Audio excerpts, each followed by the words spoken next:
साथियों, आज मैं आपके क्षेत्र के विकास को नई दिशा देने के लिए आज जब मैं यहां आया हूं तो आज मैंने आपके इस उचाना क्षेत्र के लिए 103 करोड़ 31 लाख रुपए की 5 परियोजनाओं के आज उद्घाटन और शिलान्यास किए हैं। 103 करोड़ 31 लाख रुपए के।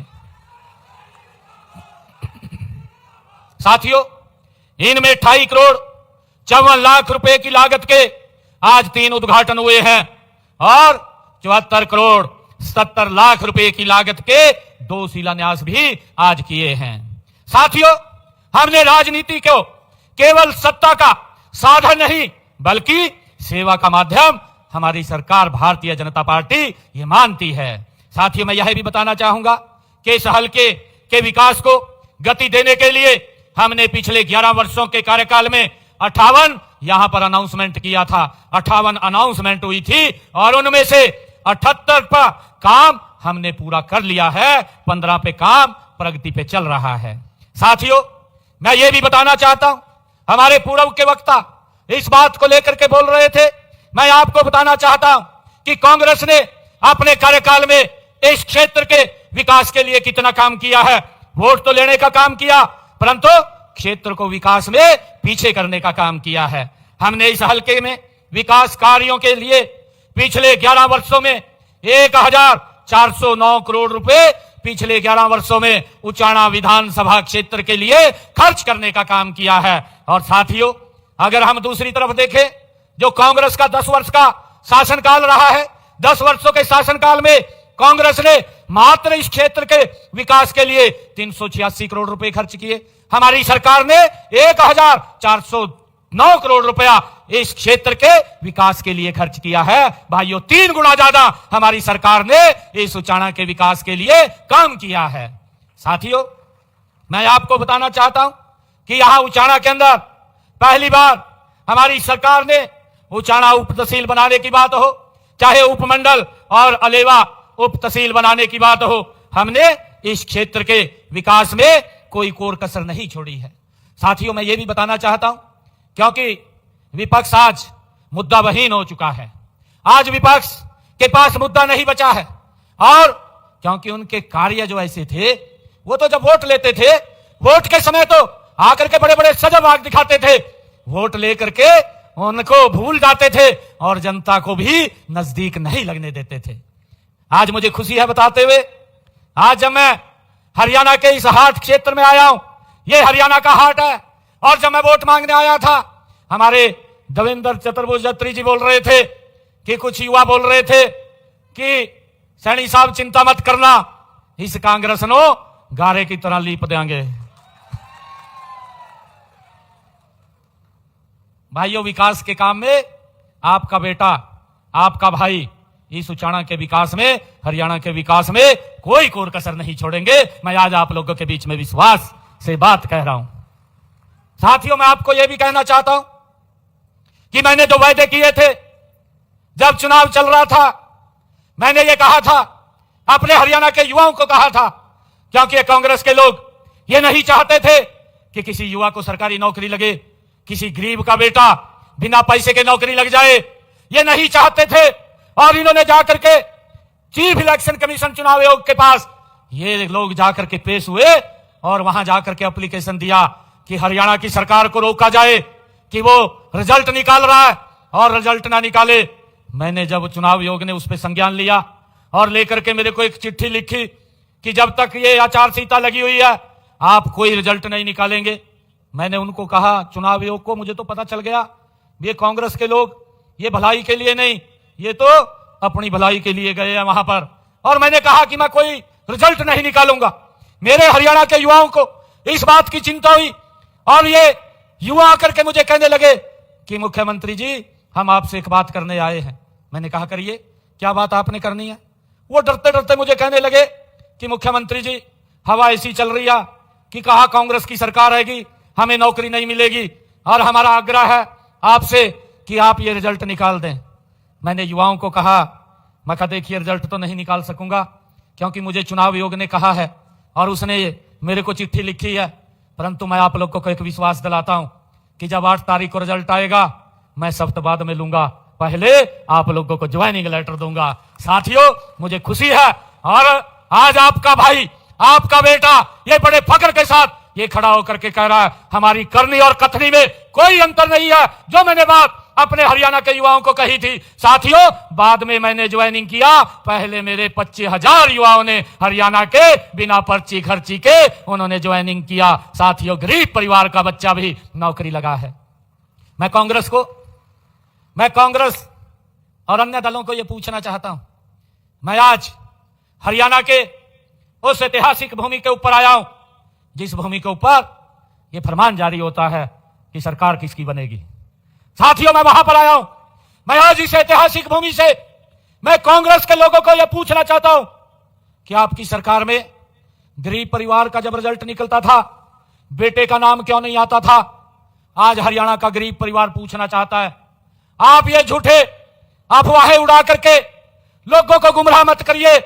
हरियाणा के लोग पूछना चाहते हैं कि जब रिजल्ट आपकी सरकार में आता था, गरीब परिवार का बच्चा रिजल्ट भी वो पास कर लेता था, परंतु उसका नौकरी में नाम नहीं आता था। वो क्या कारण थे, आप बताने का काम करें। परंतु आज ये नरेंद्र मोदी जी के नेतृत्व में जो सरकार चल रही है, जब रिजल्ट आता है तो अखबार में नाम छपता है कि भाई रिक्शा चालक के बेटे का आज पुलिस में सिलेक्शन हो गया है, बिना पैसे बिना खर्ची के हो गया है। ये अंतर हमारी सरकार और कांग्रेस सरकार का है। मैंने ये भी वायदा किया था, हमने कई संकल्प लिए थे, क्योंकि ये बात विपक्ष के लोगों को हजम नहीं हो रही है। हजम कैसे हो? क्योंकि इनकी करने की नीति नहीं रहती, इनकी नीयत भी नहीं रहती। नेतृत्व को तो पूरा विश्व जानता है भाइयों, बदनाम करने में इनका नेतृत्व भारत को, नरेंद्र मोदी को दुनिया में जाकर के बदनाम करने में लगा हुआ है। परंतु मैं आपका धन्यवाद करता हूं, राजीव ये बैठे थे, लड्डू भी बन गए थे, साफ करके घेर दिए।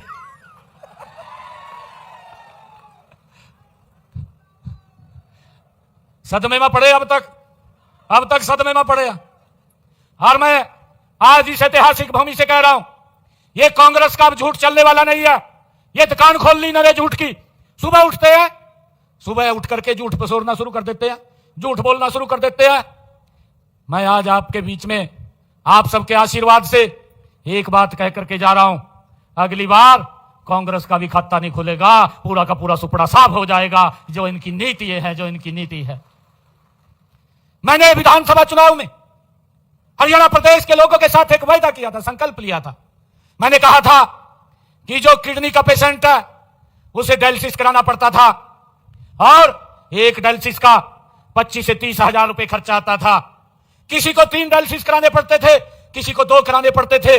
लाखों रुपया हर महीना खर्चा होता था और वो खर्चा नहीं दे पाता था तो परिवार के साथ नहीं रह पाता था। हमने संकल्प लिया कि ये डायलिसिस का कोई पैसा नहीं लगेगा, मुफ्त में डायलिसिस होगा। और साथियों, 8 तारीख को जब रिजल्ट आया, सबसे पहला जो चयन हुआ हरियाणा प्रदेश के सरकारी हॉस्पिटल मेडिकल कॉलेज। आज हरियाणा में डायलिसिस मुफ्त हो रहा है, किसी का कोई 5 पैसा नहीं लग रहा है। भाइयों बहनों, हमने यह भी संकल्प लिया था कि हमारी वो माताएं बहनें जिन परिवारों की इनकम 1,80,000 रुपए से कम है, ऐसे परिवारों की माताओं की रसोई में हम 500 रुपए का गैस का सिलेंडर भेजेंगे। साथियों, हमने पूरा कर दिया। आज 500 रुपए का गैस का सिलेंडर पहुंचाने का काम हमारी सरकार कर रही है। ऊपर का सारा पैसा बहनों के खाते में पहुंचाने का काम किया जा रहा है। साथियों, मुझे खुशी है, हमने हरियाणा के अंदर यह फैसला किया कि मेरे हरियाणा प्रदेश के किसान की फसल, सारी की सारी फसल, 24 फसलें एमएसपी पर खरीदने का काम करेंगे।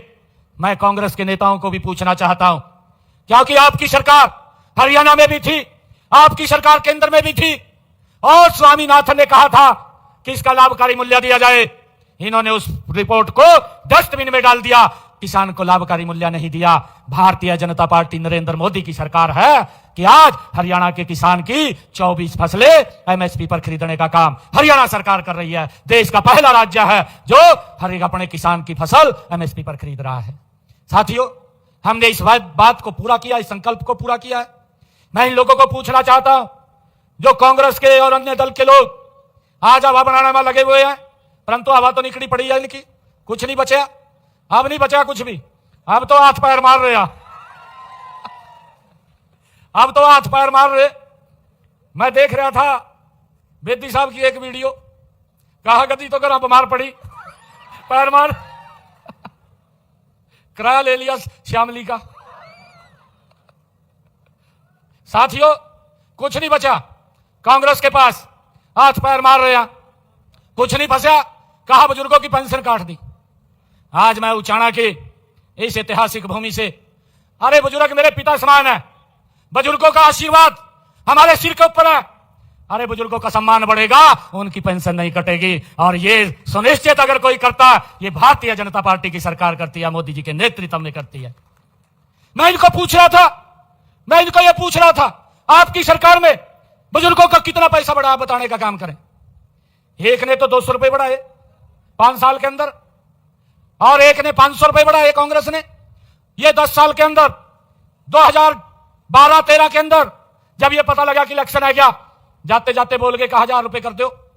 परंतु साथियों, मैं आपको बताना चाहता हूं, 1000 रुपए भी देने का काम भारतीय जनता पार्टी ने किया है। और मैं ये भी बताना चाहता हूं, हमारी सरकार ने बुजुर्गों के सम्मान में 2200 रुपए बढ़ाने का काम किया है। 11 वर्षों में 2200 रुपए बढ़ाने का काम। और ये झूठ फैलाने का काम कर रहे हैं, कभी मुद्दा नहीं है। ये तो ये सोचते हैं कि भाई जैसे हमारे अध्यक्ष जी ने कह दिया, कहा दोबारा पेंशन लाने का काम करें, ही भैया तो कहेंगे, कहा भाई पार्टी के जिला अध्यक्ष ने बोल दिया, कहा दोबारा लगाने का काम करेंगे, कहा यह मुद्दा फंस गया। परंतु हमारे मंत्री जी जो इस विभाग को देख रहे हैं, उन्होंने कहा यह हमारी सरकार की गारंटी है, किसी बुजुर्ग का कोई पैसा नहीं कटेगा। भाई कोई अगर दिक्कत है, कोई उसके अंदर कमी है, उसको वेरीफाई तो करना हमारी जिम्मेवारी है, ये सरकार वेरीफाई करेगी। और साथियों, हमने कहा था बहनों को, अपने संकल्प पत्र में हमने ये कहा था कि हम 21 रुपए देने का काम करेंगे। पहले बजट के अंदर हमारी सरकार ने 5000 करोड़ रुपए का प्रावधान किया, आज बहनों को 21 रुपए देने का काम हमारी सरकार कर रही है। साथियों, मैं इन कांग्रेस के लोगों को भी कहना चाहता हूं कि जहां आपकी सरकारें हैं, जहां आपने वायदे किए थे, वहां जाकर के घूम लें, आपको थोड़ा सा पता चल जाएगा कि वहां बहनों के साथ जो वायदा किया था वो पूरा किया है नहीं किया है। साथियों, मैं ये भी कहना चाहता हूं कि हमने, अगर मेरे किसान की फसल का खराबा हुआ है तो वो भी मुआवजा पहुंचाने का काम हमारी सरकार ने किया है। मैं आपको एक बात और बताना चाहता हूं, यहां तो कई तिरंगा के आदमी हैं। एक ये पंजाब के अंदर आम आदमी की सरकार, आम आदमी का भी नाश मार दिया, ऐसा नाम रख लिया, आम आदमी भी कहां जाए। परंतु हरियाणा के अंदर आकर के दोनों कांग्रेस और आम आदमी समझौता कर लिया, दोनों गले मिल गए। मैं सांसद था कुरुक्षेत्र थे, इन्होंने मिलकर के कांग्रेस और आम आदमी ने एक प्रत्याशी आम आदमी का कुरुक्षेत्र से तार दिया और का सबसे बड़ा बयान दिया। मैंने कहा, मखा भाई मैं तो गरीब आदमी हूं, मेरे पल्ला तो कुछ है नहीं मखा, परंतु इसने तो मोटा पैसा कमाए रखा है, आया यहां से। कुरुक्षेत्र वाला ने साफ करके घेर दिया उसको, कहा वही भाई जो जहां से आया है। ये ऐसे लोग हैं। पंजाब के अंदर भी बहनों के साथ 1000 रुपए देने की बात कही, परंतु आज तक नहीं दिए। अभी चुनाव आने वाले हैं, यही अगले साल चुनाव हो जाएंगे, मात्र 7-8 महीने बचे हैं, परंतु अभी तक बहनों को 1000 रुपए भी नहीं दिया। हमारी सरकार आदरणीय मोदी जी के नेतृत्व में जो बात बोलती है उसको पूरा करने का काम हमारी सरकार करती है।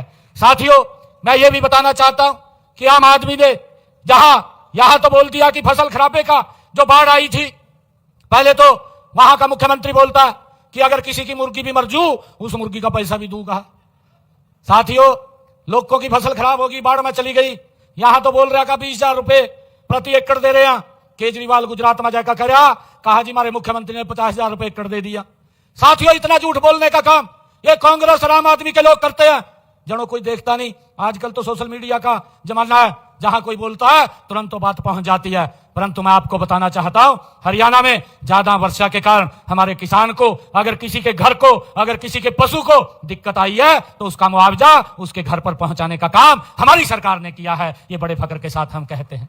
साथियों, मैं यह भी बताना चाहता हूं, कांग्रेस के 10 वर्षों में अगर मेरे किसान की फसल का खराबा हुआ है तो 1138 करोड़ रुपया इन्होंने दिया, और भारतीय जनता पार्टी की सरकार ने अगर मेरे किसान का 11 वर्षों में फसल का खराबा हुआ 15,500 करोड़ रुपया पहुंचाने का काम किसान के खाते में किया है। साथियों, लगातार ये सरकार किसान हित में काम कर रही है। साथियों, आज मैं आप सबको आज इस अवसर पर बधाई भी देता हूं, और आज क्योंकि देवेंद्र चतुर्भुज जी ने जो आज इतना भव्य ये कार्यक्रम रखा है, और इन्होंने मांग पत्र भी दिया है कि हमारे इस क्षेत्र की मांगों के लिए उन्होंने कहा है। और मैं एक और बीच में बात कह करके फिर बात को शुरू करूंगा। पिछले दिनों एक मुद्दा और मिल गया, कहा जी राम जी को लेकर के इन्होंने बहुत बड़ा एजिटेशन करने की बात करी। जितना भ्रष्टाचार इनके समय में इस मनरेगा में होता था, आदरणीय मोदी जी ने उस का नाम बदल करके उसको एक्सट्रीम लाइन किया है। आज लोगों को इसके माध्यम से 100 दिन की गारंटी नहीं, 125 दिन की गारंटी देने का काम ये नरेंद्र मोदी जी ने किया है। साथियों, इसके ऊपर कांग्रेस ने 33,000 करोड़ रुपए आवंटित किए थे।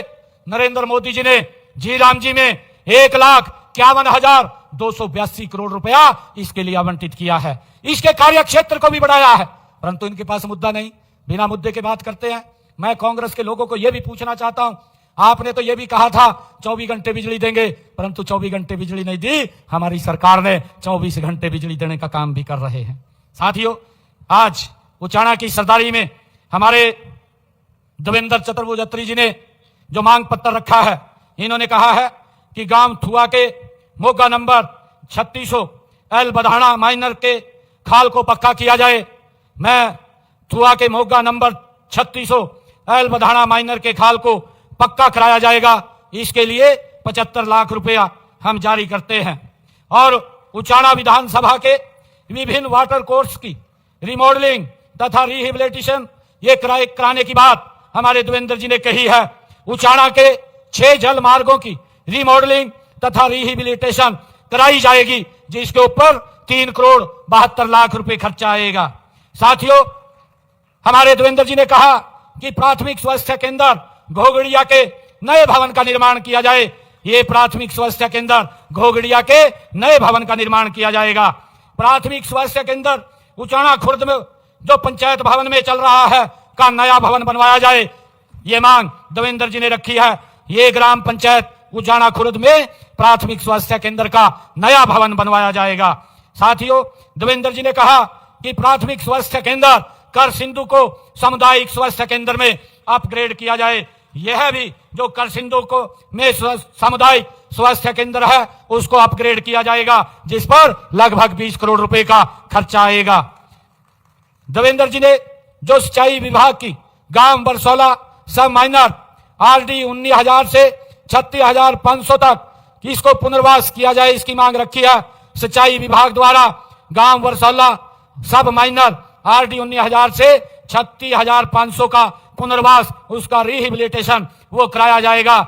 ये भी मैं इसकी घोषणा करता हूं।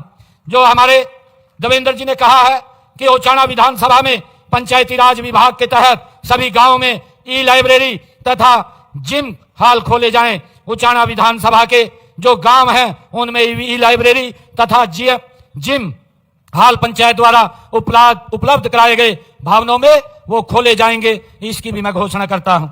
साथियों, देवेंद्र जी ने पीडब्ल्यूडी रोड कहसुन बड़ौदा से लेकर बाबा नागदेव मंदिर तक वाले रोड को 18 फुट किया जाए, इसकी मांग की है। ये पीडब्ल्यूडी रोड कहसुन बड़ौदा से लेकर बाबा नागदेव मंदिर तक इस रोड को 18 फुट चौड़ा किया जाएगा, इसकी भी घोषणा करता हूं। गांव सफाखेड़ी तारखा सुदकैन खोरधुआ में आंगनबाड़ी केंद्रों का निर्माण कराया जाए, ये मांग देवेंद्र जी ने रखी है। गांव सफाखेड़ी तारखा सुदकैन खोरधुआ में आंगनबाड़ी केंद्रों का निर्माण किया जाएगा। गांव कहसुन में जल घर का नवीनीकरण, boosting station, water treatment plant व गलियों में नई पाइपलाइन बिछाई जाएगी, ये इसकी भी मैं घोषणा करता हूं, जिसके ऊपर 3 करोड़ रुपया खर्चा आएगा। उचाना शहर की पुरानी व अधूरी सीवरेज व्यवस्था को दुरुस्त करने की बात ये देवेंद्र जी ने कही है, इसकी भी मैं घोषणा करता हूं, जिसके ऊपर 9 करोड़ रुपए की लागत से ये पूरा होगा। देवेंद्र जी ने कहा गांव पेगा में जल निकासी योजना का विस्तार किया जाए तथा डीआई पाइपलाइन बिछाई जाए। ये गांव पेगा में जल निकासी योजना का विस्तार तथा डीआई पाइप बिछाने का कार्य ये किया जाएगा, जिस पर लगभग 9 करोड़ 35 लाख रुपया खर्चा आएगा।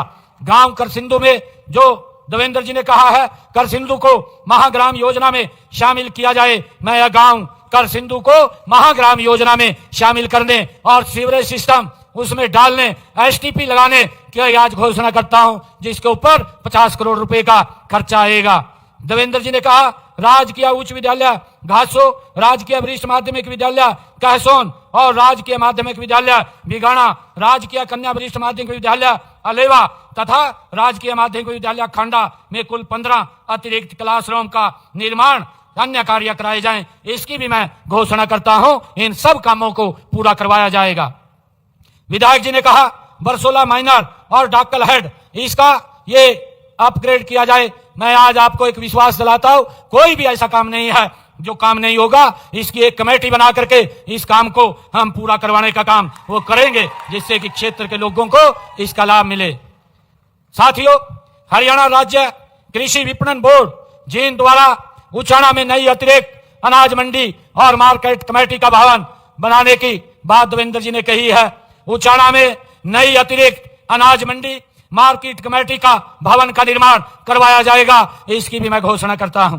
साथियों, हरियाणा राज्य कृषि विपणन बोर्ड जींद द्वारा उचाना में टीएससी एवं पुरानी अनाज मंडी की स्पेशल रिपेयर कराई जाए, इसकी मांग देवेंद्र जी ने की है, इसकी भी स्पेशल रिपेयर कराई जाएगी। हरियाणा राज्य कृषि विपणन बोर्ड जींद द्वारा उचाना हलके के विभिन्न गांवों की सड़कों को चौड़ा किया जाए तथा नई सड़कों का निर्माण किया जाए, ये देवेंद्र जी ने अपने मांग पत्र में कहा है। मैं हरियाणा राज्य कृषि विपणन बोर्ड के द्वारा 5 करोड़ रुपए की लागत से पुरानी सड़कों को चौड़ा और उनकी मरम्मत कराई जाएगी तथा 25 किलोमीटर की नई सड़कों का निर्माण भी यहां किया जाएगा। साथियों, इसके साथ ही उचाना विधानसभा की 122 किलोमीटर की 146 सड़कों की जो डीएलपी की अवधि में है, आवश्यकता अनुसार संबंधित एजेंसी द्वारा उसको ठीक करवाया जाएगा। और इसी प्रकार 15 किलोमीटर की 7 सड़कों का निर्माण प्रगति पर है और 3 किलोमीटर की 2 सड़कों की 51,61,000 रुपए की लागत से स्पेशल रिपेयर उनकी की जाएगी। साथियों, उचाना निर्वाचन क्षेत्र में पीडब्ल्यूडी एंड बी&आर विभाग की इन सड़कों की मुरम्मत कराई जाएगी। चाहे ये जो हमारे विधायक जी ने लिख करके दिया है, ये 18 सड़कें हैं, इन 18 सड़कों की विशेष मुरम्मत जिनकी कुल लंबाई 68 किलोमीटर है, जिसके ऊपर 32 करोड़ 75 लाख रुपए खर्च आएगा, ये सारी सड़कों का नवीनीकरण किया जाएगा। मैं आज इसकी भी घोषणा करता हूं। और साथियों, उचाना विधानसभा क्षेत्र की जो लोक निर्माण विभाग की 617 किलोमीटर की 146 सड़कें जो अभी डीएलपी की अवधि में है, आवश्यकता अनुसार उनको अगर जरूरत पड़ी तो उनको एजेंसी द्वारा ठीक करवाया जाएगा। और इसी प्रकार 392 किलोमीटर की 88 सड़कों का निर्माण वो प्रगति पर है। 54 किलोमीटर की 10 सड़कों की 26 करोड़ रुपए की लागत से स्पेशल रिपेयर का कार्य करवाया जाएगा, इसकी भी मैं घोषणा करता हूं। और साथियों, उचाना विधानसभा के खेत कल्याण के लिए जो विधायक जी ने मांग रखी है, उनके जो कच्चे खेतों के रास्ते हैं उनको पक्का कराया जाएगा। उनको 25 किलोमीटर तक के कच्चे रास्तों को, खेतों को पक्का कराया जाएगा। और क्षेत्र के विकास के लिए अलग से मैं 5 करोड़ रुपया और देने की मैं घोषणा करता हूं। उचाना शहर की जो हमारी ब्राह्मण धर्मशाला है, बैकवर्ड समाज की धर्मशाला है तथा अग्रवाल समाज की धर्मशाला है, उनके लिए अपने ऐच्छिक कोटे से अलग से मैं 11 लाख रुपया मैं देने की घोषणा करता हूं। साथियों, मुझे खुशी है कि आज ये समय की मांग भी है कि हम राजनीति से ऊपर उठ करके विकास की राजनीति को करें। ये हमारी सरकार का ये दायित्व है और लगातार आदरणीय मोदी जी के नेतृत्व में हमारी ये डबल इंजन की सरकार गति से काम कर रही है। हमारा लक्ष्य है केवल चुनाव जीतना नहीं, बल्कि जनता का विश्वास जीतना है। उस विश्वास को लेकर के हमारी सरकार काम कर रही है। साथियों, विपक्ष केवल आरोप लगाता है, लेकिन हमारे पास काम का रिपोर्ट कार्ड है। मैं आपको ये बताना चाहूंगा, हमने जो कहा है वह करके हमारी सरकार ने दिखाया है। मैं इस जनसभा में आए हुए हमारे सभी भाई बहनों का मैं दिल से आभार व्यक्त करता हूं। आइए हम सब मिलकर के एक नए समृद्ध और सशक्त हरियाणा का निर्माण करें।